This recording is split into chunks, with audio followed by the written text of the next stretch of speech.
Mga boss, may rides tayo ngayon. Magdadala tayo ng alak. Ito, dali natin.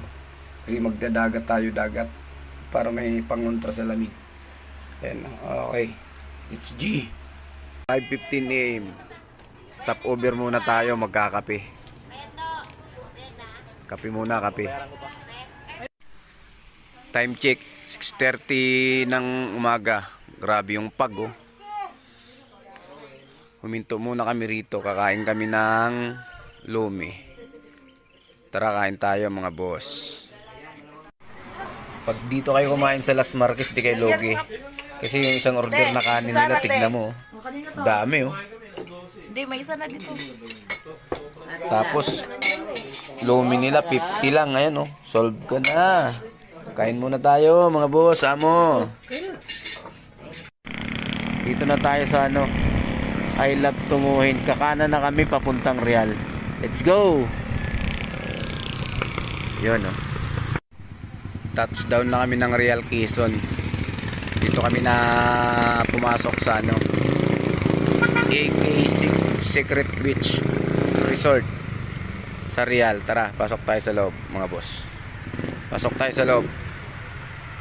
Pag pupunta kayo dito mga boss, walang signal. Pero mayroon silang wifi dito sa tindahan. Pwede kayong kumunik. 25 maghapon na. Okay na rin yun.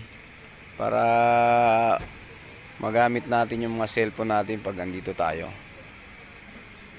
Ito kami nagparking. Ayan si Boss Anto. Ayan. Ito yung parking area nila. Yun. Ito yung mga cottage. Ito yung cottage na napwestuhan namin mga boss, oh. Entrance pala rito 150 isang tao.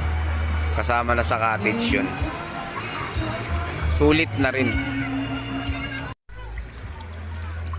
Ito yung nakuha naming ulam. Nabili namin. Ayan, oh. Pusit. Tapos isda. Mga ano pa yan. Sariwa. Anong luto natin dyan, bay? Adobo ihaw. Adobo ihaw. Okay. Paborito ko pa naman yan. Malamang ubos ko yan. Meron din kami ritong tilapia.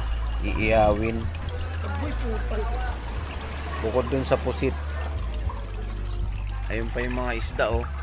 Sarap sabawan yan, no? Isda na yan, no?